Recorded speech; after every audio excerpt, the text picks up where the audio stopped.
भारत की सेकुलरिज्म के पर चर्चा अगर करनी है तो मैं बहुत जिम्मेवारी के साथ आज और गंभीरता से बात करना चाहता हूं।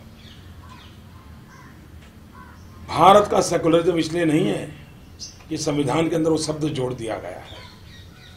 भारत हजारों साल से सर्वपंथ समभाव इस तत्वज्ञान से जुड़ा हुआ है। भारत ही दुनिया में एक देश है जिसकी फिलॉसफी कहती है एकम सत्य विप्राहा बहुधा वदंती।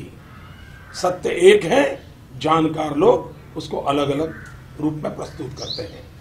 भारत ही एक देश है जो कहता है सर्वे अपि सुखिनः सन्तु सर्वे सन्तु निरामया सर्वे भद्राणि पश्यन्तु मां कश्चित् दुर्भाग् भवेत्। भारत कभी ये नहीं कहता हिंदू सुखेन सुखी है, ऐसा नहीं कहता है।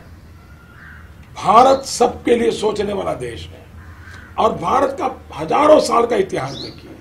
हिंदुस्तान ने कभी तलवार लेकर के कभी दुनिया के विचार पर, संप्रदाय पर, समाज पे हमला नहीं बोला है।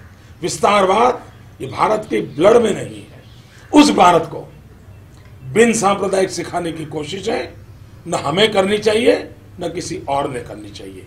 जो लोग भारत की बिन सांप्रदायिकता के नाम पर कल बयानबाजी की है, मैं उन फारूक साहब से पूछना चाहता हूं, भारत की बिन सांप्रदायिकता के ताकत इतनी जोरदार है और ये हमारी रगों में है, सिर्फ संविधान में नहीं, हमारी रगों में है।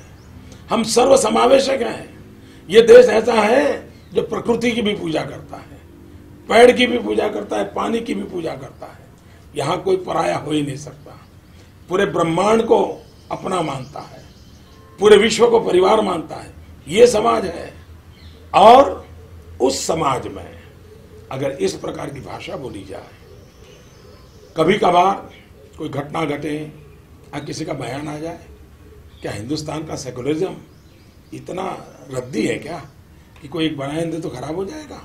और इसलिए फारूक अब्दुल्ला से मैं कहना चाहता हूं, हजारों साल के हिंदुस्तान के इतिहास में भारत की हजारों साल की महान सेकुलरिज्म की परंपरा को सबसे बड़ी चोट, गहरी चोट अगर कहीं पड़ी है तो कश्मीर में पड़ी है।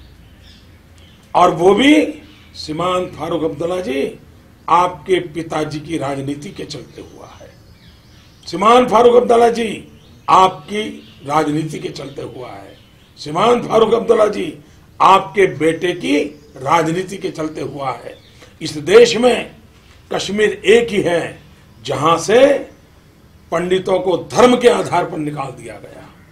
जो सूफी परंपरा की भूमि थी उसको आपने निजी राजनीतिक स्वार्थ के लिए संप्रदाय के रंग से रंग दिया है।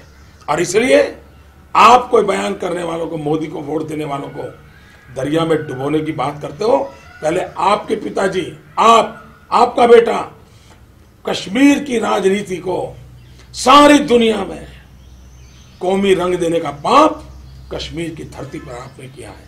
कश्मीर ये सूफी परंपरा की धरती है।